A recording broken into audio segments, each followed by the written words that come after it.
ħajtu iddedikata għall-arti u l-komunikazzjoni. Professur fl-Università ta' Malta, kap tad-Dipartiment tal-Midja u l-Komunikazzjoni, bniedem li jħobb ipinġi u jikteb. Dan huwa George Mallija. Intqajna ma' George Mallija fir-residenza tiegħu fl-Imsida. Hekk kif tħanna fl-uffiċċju tiegħu timpressjonak ix-xena tal-kotba li għandu, ammont enormi. Il-passjoni tiegħu għat-pinġija bdiet minn xkunitu, hekk kif kienet lena tiegħu li bil-lapes ipinġi fuq il-bank tal-kxina ta' ommu. L-ikbar interess bdeda meta missieri illi kien litterat, allura speċi ma kienx jaf illi il-comics kellhom stigma negattiva.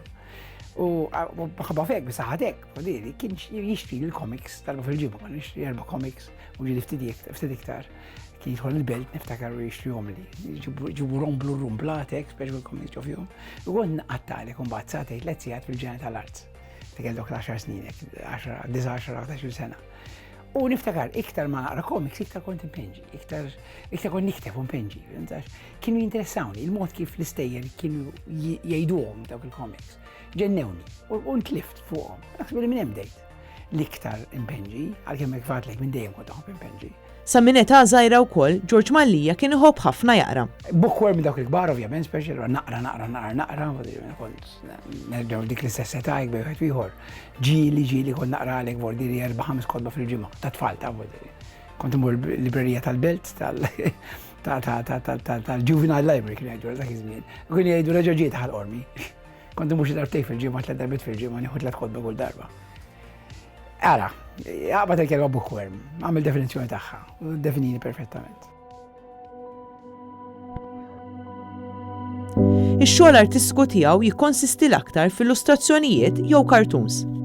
Il-maġġor parti tax-xogħol tiegħi huwa jew illustrattiv, mela illustrazzjonijiet ta' kotba, jew inkella cartoons, li attwalment cartoons ta' kull tip, mela għandek l-istil kartuni li ġil nillustra bih, imma ħafna drabi wkoll nistgħu ngħidu cartoons huma il-cartoons politiċi, satiriċi, soċjali illi nikżu lis-soċjetà, ħarsu lejn is-soċjetà janalizzawha u jtambruha. Naħseb l-iktar biċċa xogħol, imma kollettiva, illi kienet għal-qalbi mix-xogħol kollu li qatt għamilt f'ħajti kienet il-comic strip li kont nagħmel f'gazzetta lokali bl-Ingliż nhar ta' Ħadd niftakar li kien jisimha One Family.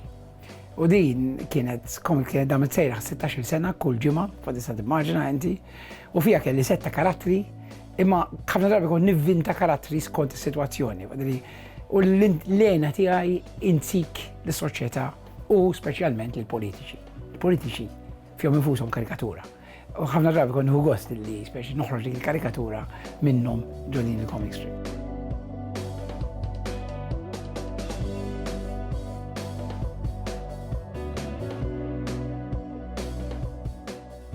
It-teknoloġija minn barra li qed tgħinu fix-xogħol li kien jagħmel diġà qed tagħtih l-opportunità li jitgħallem affarijiet ġodda.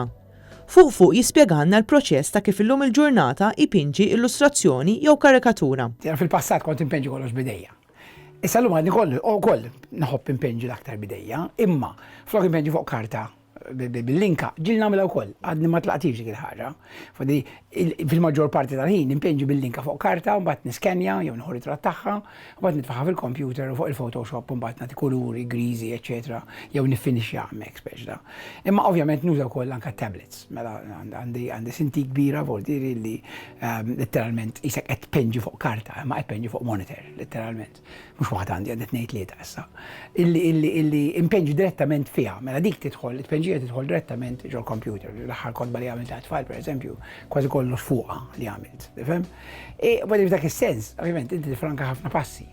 Barra minn hekk qabel jekk inti għandek problema bil-dik tittoqgħod tittipexja jew tħassara, eċetera, issa sempliċement għandu u tlaqna, tifhem? U ovvjament speċi tagħtik ukoll il-lok li tesperimenta aktar u aktar tilab.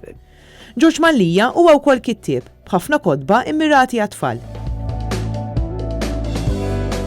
Jien l-kotba tiegħi kollha fantażija.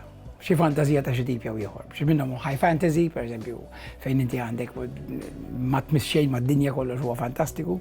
U ħafna minnhom low fantasy, Professur Asfur, pereżempju, li huwa jgħix ġewwiet ġo razzet fwiet dan, vordiri. Imma tant tir fl-spazju, jaqbeż bejn dimensjonijiet, ta' tip ta' ħaġa. Fil-fatt matul din il-ġimgħa Mallija għadu kif ippubblika ktieb ta' poeżiji blisem ta' My Love Had Eyes of Blue and Dreams. Huwa set ta' poeżiji personali. Dawk il-poeżiji li ktibtom meta kont f'relazzjonijiet, meta relazzjonijiet kisru, l-effett negattiv fuqi, il-passjonijiet negattivi, pożittivi, eċetera. U dejjem kienu personali. Imma dejjem kellhom ċertu għażiżeħlhom poeżiji, żeħlhom versi nabordi. Imma insomma, naħseb li huma poeżiji fil-fatt, imma ejja ngħidu umilment ħansejħilhom versi. Sewwa. Naħseb hemm elementi fihom illi forsi ta' min dak li jkun jista' jaqrom u jħossom. Jiena meta nikteb, ħafna drabi nikteb bl-intenzjoni dak li jkun mhux biss jifhem ma jħoss. Naħseb li l-poeżiji huma fost l-iktar affarijiet li qatt ktibt illi jistgħu biex ngħid hekk imissu r-ruħ ta' dak li jkun. Tema oħra li dwarha jitkellem ħafna l-Professur Mallija hija l-libertà tal-espressjoni f'pajjiżna. Fuqat illi aħna ngħixu f'demokrazija, dik id-demokrazija hija demokrazija mhux għal kollox libera. Hija demokrazija fejn il-metodi moderni ta' intimidazzjoni, partikolarment li nużaw il-medja soċjali, eċetera, eċetera, f'dan il-mod, qiegħda bil-mod il-mod naqqar minna. U x'rid ifisser b'din il-karikatura partikolari? Fejn ġej din l-istatwa kbira, speċi, u xi ħadd qed jikkummenta għadha tfajna la bomba, għadni speċi sparajniela, provajna qattawha nkissruha b'mannara ma rnexxilniex. Sewwa, allura x'għamilna? Tlaqna ammont kbir ta' firien, sewwa, trolls, semmejthom jiena bordiri, illi qegħdin igermula l-ekkiesi ta' saqajja. Ovvjament, jekk inti tgermilha l-ekkiesi ta' saqajja, eventwalment taqa'. U mhux biss, qed tibżgħu kollha taqa'. Allura inti dik l-argumenti għaj. Edem, jien li ngħid qed ngħidu bħalissa fil-fatt tara dak li għandi ngħid sewwa, imma mhux kulħadd lest illi jgħid għaliex ħafna jaħsbu illi jista' jkun hemm riperkussjonijiet. Ma jinqos li jitkellem anke dwar l-ambjent, tema oħra għal qalbu, fejn dan l-aħħar rajna diversi karikaturi li jirriflettu dak li qed naraw iseħħ f'pajjiżna, l-aktar fejn jidħol il-massakru tas-siġar.